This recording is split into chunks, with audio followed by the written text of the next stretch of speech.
proximidade. Em regra, as apresentações de livros ou de obras escritas e outras servem para falar da própria obra, não é? Mas também a partir da obra refletir ou a partir da obra convocar outros tópicos, conteúdos que possam surgir ao fazer-se uma reflexão sobre a obra. Portanto, há sempre propósitos que podem ser úteis nestas conversas. Eu vou procurar articular as duas perspectivas. Desde logo, os contextos em que se fazem por exemplo, a apresentação de um livro é necessariamente o contexto político, social, económico que se vive e cultural até, é indutor de leituras, marca as leituras, marca as atenções sobre as obras, marca as leituras. E desde logo há uma realidade que não se pode escamotear. A colocação em público de um livro que tem por título 100 anos do PCP, do Sol da Terra ao Congresso de Loures, no contexto atual, por razões que aqui vou referir, digamos, conteúdo que propicia, né, esse enquadramento de tensões que marcam o contexto presente, porque o contexto presente é muito vivo, muita coisa está em movimento do ponto de vista cultural, do ponto de vista económico, social, etc. O título, o livro não foge ao título, de forma alguma, mas eu dou grande relevo e julgo que é um objetivo. Não coloquei a questão ao autor, estou a colocá-la pela primeira vez, mas há aqui um objetivo que eu acho que marca o livro. Uma preocupação em resgatar e reconfigurar o ideal comunista. E isto tem um pressuposto. E para um homem experimentado, as opiniões sobre as pessoas e os seus percursos, cada um tem o direito, e as instituições têm o direito de ter as suas interpretações. Mas o que eu digo é para um homem experimentado que teve uma militância de 40 anos no Partido Comunista, que viajou pelo mundo muito até em função das responsabilidades que teve nesse percurso, mas também por outros fatores, dizia eu que para um homem que teve esta vivência, esta preocupação em resgatar o ideal, em resgatar e reconfigurar o ideal comunista, marca desde logo uma identidade, é que continua a não querer fugir desse ideal e preocupa-se com o futuro do ideal. Posto isto, eu diria que o autor diz que isto é um pequeno contributo. Aliás, tem a preocupação de dizer, logo na introdução, que se trata de um ensaio, não é um estudo. E é preciso separar as coisas. Uma coisa é uma leitura de um estudo que se propõe ser algo aprofundado, digamos, de preocupação até de enquadramento científico, etc. Um ensaio é outra coisa. E eu acho que o livro tem essa característica de ensaio e a característica de ensaio do homem que acabei de identificar e do pensamento que consigo identificar na leitura que faço. E, portanto, a introdução do livro diz ao que vem, mas desde já o que eu quero com a minha conversa é contribuir para que seja interpretado o que é que se pode encontrar, mas acima de tudo que cada um de vós o leia e, portanto, que haja leitores que façam as suas interpretações. Mas o Domingos diz ao que vem logo na introdução e faz uma coisa. Os 4 primeiros capítulos são sobre o contexto, né, da sociedade, alguns traços, sendo um ensaio e um pequeno ensaio, não pode ser outra coisa que não alguns traços sobre o mundo em que vivemos, o que é que marcou estes 100 anos do ponto de vista geral. E o capítulo 6º também, porque o capítulo 6º aborda e é um desafio, de certa forma, que até deixo ao Domingos. O capítulo 6º debruça-se sobre as relações sino-soviéticas e o que foi o resultado, o que resultou, não é, da evolução dessas relações, conduz a algumas interpretações, mas nós estamos a viver um tempo em que a observação atenta do que aconteceu nas relações sino-soviéticas é muito importante para nos situarmos em relação ao futuro. Primeiro, por aquilo que se passou, porque a evolução das relações sino-soviéticas a partir dos anos 40, né, são marcados por tensões, um pouco mais nos anos 50, marcados por tensões, mas tensões quando, portanto, a União Soviética era a União Soviética e a China partiu para o seu rumo socialista, que incitou nessa fase, né, no final dos anos 40 e que vem por aí fora. E teve tensões com os dois a posicionarem-se no campo do socialismo. O Domingos observa alguns destes aspectos e eu repito, isto é importante porque dessas relações, eu julgo que não errarei se disser que o autor, Domingos Lopes, conclui, julgo que até o afirma explicitamente, que nessas tensões acabou por ganhar a China. Ou seja, a China prosseguiu o seu caminho e a União Soviética desfez-se e deu origem a uma outra realidade. E agora, em 2022, nós vemos relações Rússia-China, que não são a mesma coisa, mas há um passado. A Rússia era necessariamente o elemento fundamental e estruturante da União Soviética, mas não estamos com a União Soviética, estamos agora com uma realidade que se chama Rússia, e há um processo que deixa muitas interrogações sobre o que vai ser dessas relações num contexto que tem uma marca muito mais profunda. É que a China está a caminho de ser a primeira potência mundial. E isto leva a outras considerações, mesmo sobre o Domingos, em determinados espaços do livro, observa a dimensão que teve o conjunto dos países socialistas à escala global e interroga-se até em relação a hoje, mas não nos esqueçamos de que a China, não é, que do ponto de vista da organização da sua estrutura económica, etc, até de estilos de vida, etc, importou e aplica dinâmicas do capitalismo, e às vezes puro e duro, mas tem elementos que primeiro, é dirigida pelo Partido Comunista da China e, em segundo lugar, é uma potência com uma cultura milenar e as culturas sobrepõem-se, em última instância, aos sistemas políticos. Podem estar em tensão, muitas vezes, e haver altos e baixos, mas sobrepõem-se. E, portanto, a continuação da reflexão sobre este capítulo é, muito, do meu ponto de vista, muito importante como contributo, né, para aquilo que para fazermos uma leitura do mundo em que estamos. Portanto, digamos que só 5 capítulos, só metade do livro, e em termos de espaços, o que é o mesmo, porque a introdução e os 4 primeiros capítulos têm quase 60 páginas, juntando o capítulo 6, apenas uma parte do livro é focada na realidade interpretada por Domingos Lopes, do Partido Comunista. Eu já disse no início, às vezes, durante estes últimos tempos, né, que desde que conheci o livro e nos cruzamos, fico a olhar e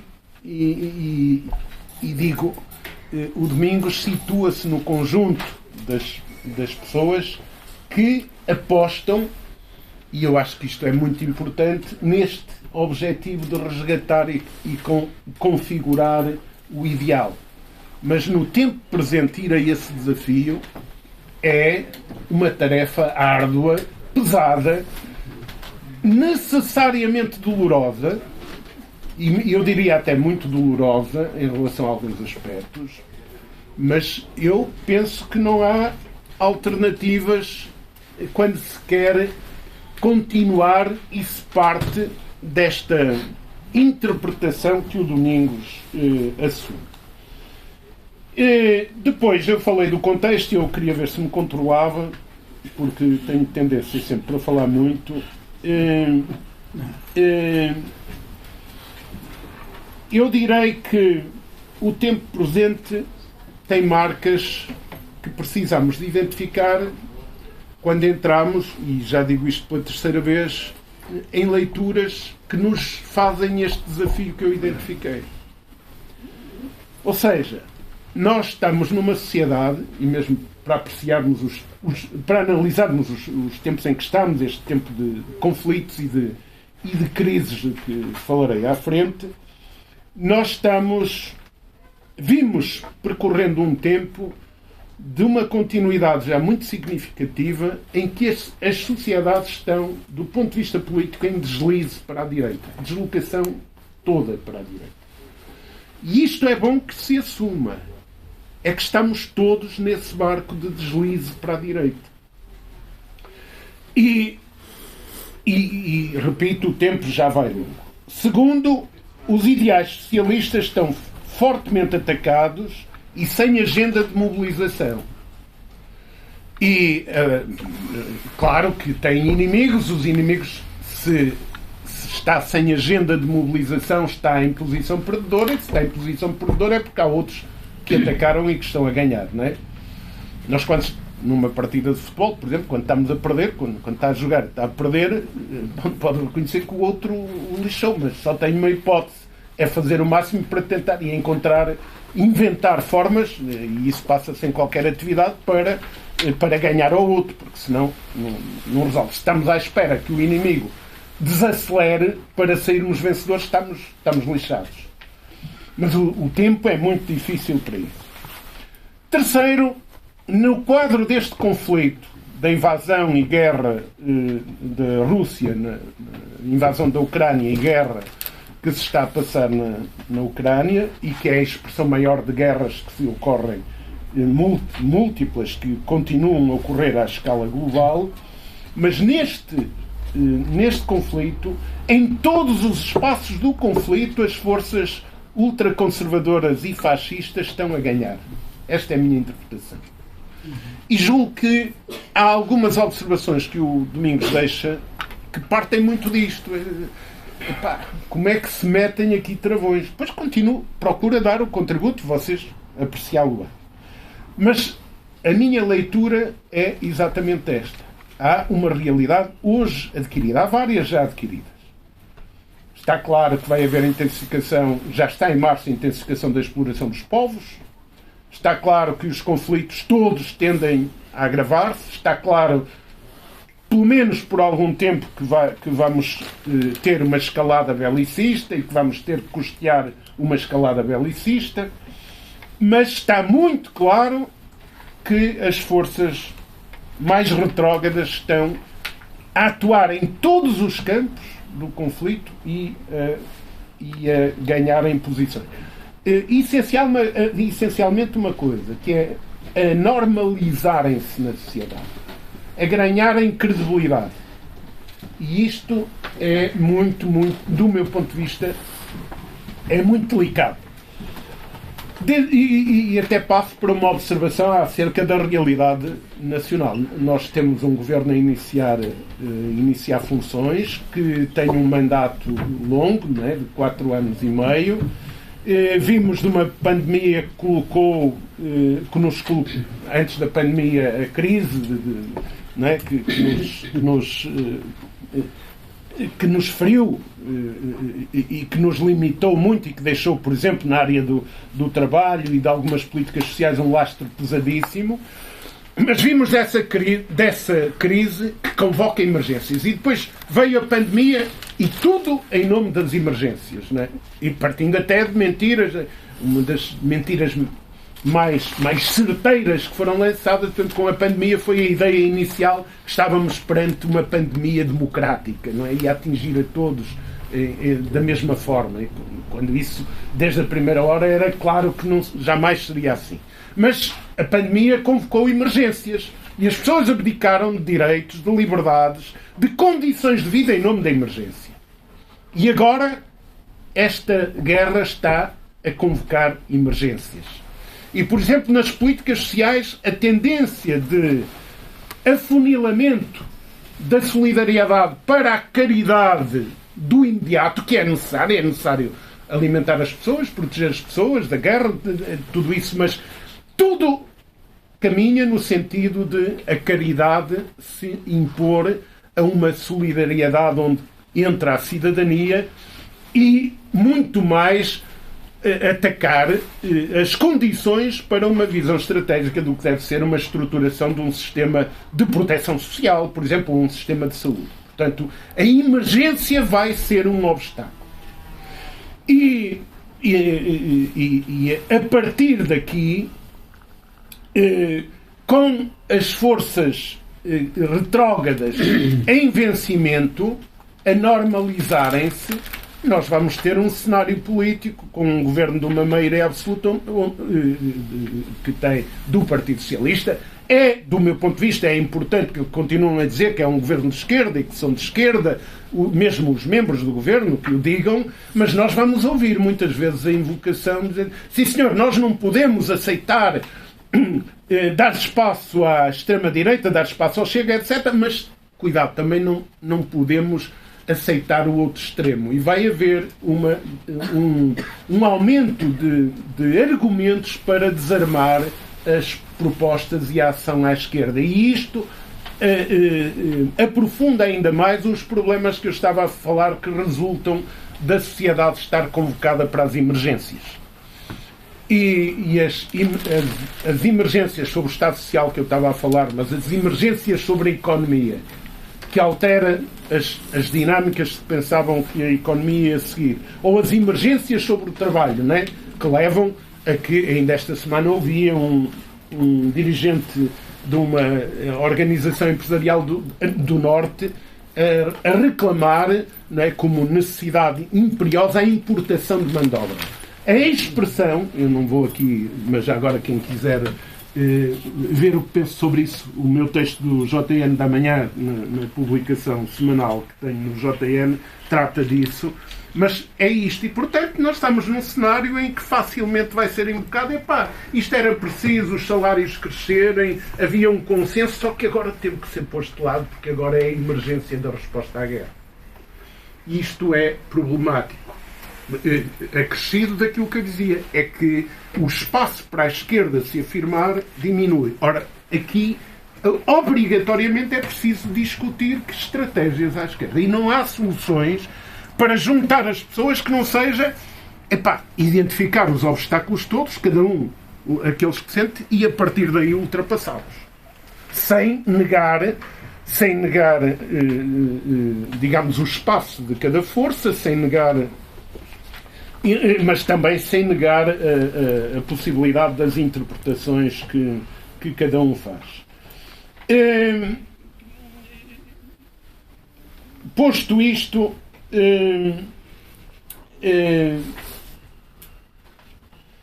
eu direi que quando os problemas são profundos e complexos, o confronto de ideias e a análise dos factos é, como eu referi atrás, em muitas situações doloroso, mas não há alternativa a essa, pelo menos na minha interpretação, não há alternativa.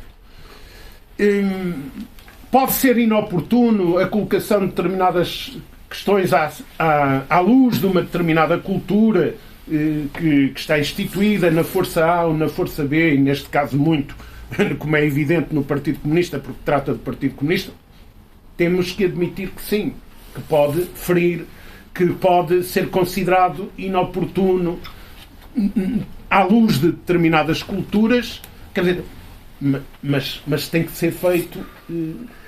Passemos por isso, mesmo que zangados, a gente tem que encontrar rumos. A que é que se pode deitar a mão? Pode-se deitar a mão, pode deitar-se a mão à nossa experiência, e, portanto, socorrermos da memória.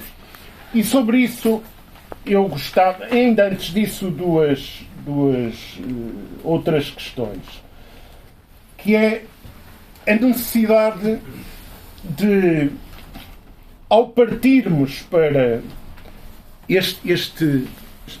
esta inevitável contenda de debate, de primeira interpretação de posições, de exposição, de debate, termos noção também do que são os fatores que influenciam a organização da sociedade no seu conjunto. E, portanto, uma visão sobre o que é que na atualidade marca, e o Domingos tem a preocupação de o fazer ao convocar a observação sobre coisas que marcam a chamada globalização, ao falar sobre mecanismos resultantes do avanço científico e tecnológico, a necessidade de pensarmos este tempo em que estamos, né, do digital, da robotização, da inteligência artificial, mas da contemporaneidade destas realidades com a sociedade concreta em que vivemos e que tem um conjunto de outros fatores que são tão ou mais importantes que estes. E a partir daqui eu direi que se nos colocam algumas interrogações. Desde logo, o que é que podemos fazer com a memória? Por duas vezes no texto, ou pelo menos identificado por mim, há dois momentos em que o Domingos traz à reflexão o papel da memória. Eu gosto daquela expressão do Saramago, muito citada, fui talvez dos primeiros a pegar nela, em que ele diz: somos a memória que temos e a responsabilidade que assumimos. Sem memória não existimos, sem responsabilidade talvez não merecêssemos existir. Ora, façamos este uso da memória a partir das interpretações e dos factos que cada um procura identificar o melhor possível. E posto isto, também há uma outra realidade que não podemos escamotear. Semanas tenho participado em alguns debates debates, alguns até muito acesos e até com amigos, que quando nesta polemização de quem é a responsabilidade da guerra e como é que podia-se ou não se podia, para além da condenação da guerra e da condenação das violências associadas à guerra, e eu nesse aspecto sou muito marcado porque a guerra colonial marcou muito e, portanto, fiquei muito com o ferrete dessa rejeição da violência e de muitas irracionalidades da guerra. Mas dizia eu que nesta argumentação já me deparei com duas situações em que amigos meus dizem: epá, mas isto tudo, eu ainda prefiro as democracias a outra solução. E o estilo de vida que as democracias em que vivemos nos permitem. Eu digo, eu também não tenho dúvida nenhuma que vivo melhor aqui, né? Nesta Europa e neste país, apesar de não ser dos mais avançados da Europa, do que viveria em sociedades de outros países ou de outros espaços que se apresentam como alternativa. Não tenho dúvidas a isso. Mas, atenção, e aqui está um outro aspecto que eu acho que merece desenvolvimento, que é, ao observarmos o que foi o socialismo e o que é, é necessário ter em conta que, do lado de cá, aquilo a que se chama as democracias, ou democracias liberais, o Pacheco Pereira não gosta da expressão e eu percebo porquê, também os últimos dados mostram que elas estão em queda. Não estão a aumentar o seu espaço. E do ponto de vista do número de seres humanos que vivem nestes países que se chamam democracias, o número de cidadãos que vivem neles tende a diminuir aceleradamente. E o estilo de vida, de que nós até gostamos, sabemos que é melhor, não vai ter as mesmas condições para se sustentar no futuro que teve nas décadas passadas. O acesso a matérias-primas, a deslocalização das centralidades geopolíticas e geoestratégicas, etc., vão alterar isso tudo. E num pensar de como resgatar e reconfigurar o ideal comunista, estas questões são questões de peso. E posto isto, eu vou encaminhar-me para questões apenas para enunciados e depois terminar. O que é que eu gostava de dizer? Que vivemos tempos de procura de vontade política. A questão é mesmo esta. Há historiadores que usam esta expressão e eu acho que é isto. É a vontade política. A vontade que se constrói, que tem expressões individuais, tem expressões coletivas. O tempo que vivemos, essa vontade política de apresentar alternativa, de apresentar, portanto, de haver capacidade crítica e de fazer agenda e de fazer proposta e de fazer programa, está muito difícil. Do ponto de vista individual também. Até pelo que eu estava a dizer que tem a ver com os estilos de vida. O que é que surge alternativo que seja mais atraente? Até agora é difícil apresentar isto. Isto vai obrigar a uma reconfiguração muito grande de quadros mentais que temos sobre as coisas. Qual é o caminho? Também, o que nos ensinam até hoje é, quando não é possível organizar grandes coletivos, organizem-se pequenos e deem-se passos.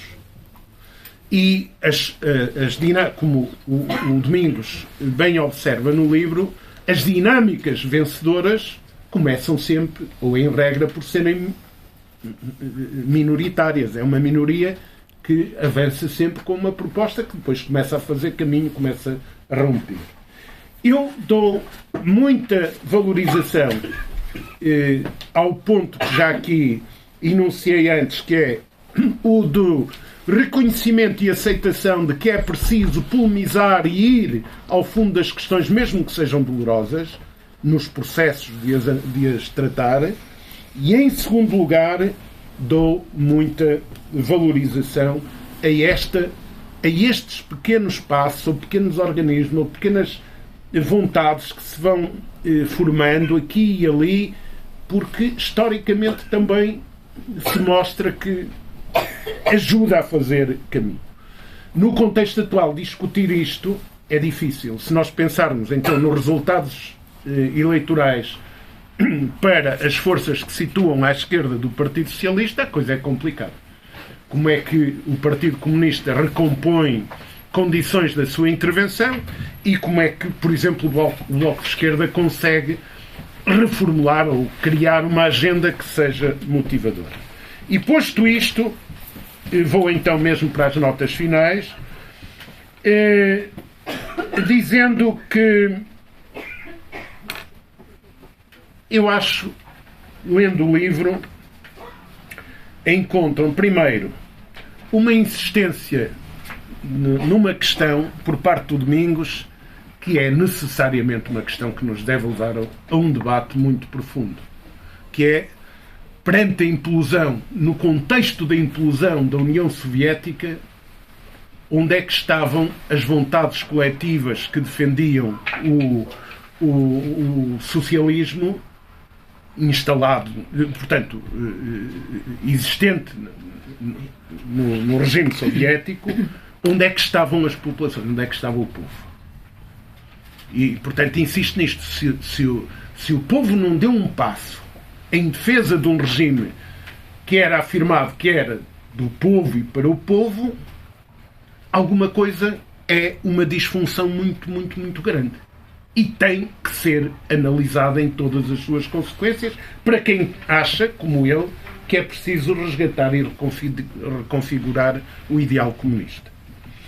Segundo, a partir daí, inevitavelmente, julgo que o Domingos se encaminha para um conjunto de tópicos que diz encontrar no livro que possam levar à interpretação do porquê da não existência de capacidade de análise crítica e, por consequência, de interpretação daquilo que o povo, daquilo que os cidadãos dos países do espaço da União Soviética e dos outros países próximos da União Soviética ou da área de influência da União Soviética, portanto, que a procura de fatores que possam explicar essa incapacidade de análise crítica e de interpretação e de resposta em tempo útil. E daí vem o questionamento sobre o centralismo democrático, e aqui estas questões ele coloca-as aonde? Coloca-as no espaço que se propõe analisar, que é o espaço do Partido Comunista e a vida do Partido Comunista neste caminhar. E, portanto, polemiza, as interpretações ficam para vocês, e o autor pode nos dizer alguma coisa, mas polemiza a partir daí sobre, como eu disse, o centralismo democrático, sobre o conceito de classe operária, sobre a ditadura do proletariado, sobre, por exemplo, no Partido Comunista, a existência e o que significa a chamada regra de ouro da maioria operária, e outros temas que necessariamente, ao serem levantados e serem levantados à luz da sua vivência e da interpretação que ele faz da sua vivência e do seu entendimento das coisas, portanto, são temas que nos colocam, não é, numa reflexão muito exigente. E termino mesmo, já alonguei um bocado, com duas ou três observações que acho que o Domingos é muito assertivo nelas. Primeiro, a reafirmação de que as tentativas de acelerar a história são um exercício condenado. E que é, portanto, que nos deve levar, o que nos não é deve levar, o que nos desafia a ir refletir, não é, sobre certas afirmações que eram feitas sem bases sustentadas e o perigo e a armadilha em que isso coloca as forças que fazem esse exercício. E sobre a realidade portuguesa podíamos falar de múltiplas delas, aliás, sobre a portuguesa e sobre a internacional, não é? Quando se ilude a realidade para dizer não, damos um passo à frente e ganhamos aqui, fazemos uma aceleração da história e estamos num outro patamar, por aí não se vai lá. Depois, a necessidade de uma cultura política em que as forças, digamos, a organização política esteja onde estão as pessoas, através da participação. E leva-nos à reflexão não apenas sobre a vida do PCP, mas também dos movimentos sociais. O Partido Comunista, como os outros partidos, estão na vida da sociedade através da intervenção nos diversos espaços, no social, no económico, no político e, acima de tudo, das organizações. Ele convoca, e na minha opinião faz bem, é importante convocar uma cultura de participação disponível, empenhada, onde estão as pessoas, seja nas coletividades, seja no movimento sindical, seja no espaço que for, até na organização empresarial, para a partir daí fazer as suas influências. E esse continua, no meu entender, neste objetivo do Domingos, continua a ser um elemento que é importante defender para o futuro. E depois, e termino mesmo com isto, todas estas questões delicadas, porque é que não houve a reação dos povos numa implosão que foi de uma dimensão enorme, ou porque é que há enfraquecimento do Partido Comunista, e eu não trouxe aqui outros aspectos que ele coloca de reflexão, se deviam tomar umas opções ou se devia tomar outras, mas há uma nota que também está no livro, com muito a propósito, sobre as considerações acerca da geringonça, que na chamada geringonça, ou do governo do Partido Socialista, durante 6 anos, governos do Partido Socialista com maioria do Partido Socialista com apoios parlamentares à esquerda, que no tempo presente também nos desafiam a algumas interrogações. Se a solução, à luz do que está escrito, é importante colocar a interrogação. Se a solução foi uma solução resultante única e exclusivamente de necessidades que convergiam face a males maiores, e se só foi isso, ou se foi um experimentalismo forçado, mas que tinha mais alguma coisa, ou se há bases que se podem identificar, há bases ou posicionamentos base e leituras da sociedade por parte de cada uma das forças que esteve envolvida, que possam, na aproximação à existência desta governação, ou depois no seu desenvolvimento, que possam ser pegadas e possam ser trabalhadas para o futuro. Independentemente de o presente que aí temos, não é? E que será um presente de alguma duração, não apontar grande facilidade para fazer isso. Mas numa perspectiva de reconfiguração, este é um conjunto de 3 interrogações que merecem ser tidas em conta. Depois, o que vão encontrar no livro também é uma outra coisa. O Partido Comunista, nestes 100 anos, e em particular no tempo de vida que o Domingos melhor conhece e que aqui sobre o qual faz a sua análise, o Partido Comunista era muito marcado pela figura tutelar do Álvaro Cunhal. E, portanto, as apreciações que vêm sobre os comportamentos, as opções, a visão ou não visão estratégica sobre este ou aquele elemento, sendo esta figura uma figura tão tutelar como foi, é evidente que estas reflexões agitam imenso questões delicadas no seio ou no espaço do Partido Comunista, em particular dos seus militantes, mas não só. Portanto, o livro tem isso. Também, como era inevitável, face o caminho e face as opções que o autor, que o Domingos Lopes teve.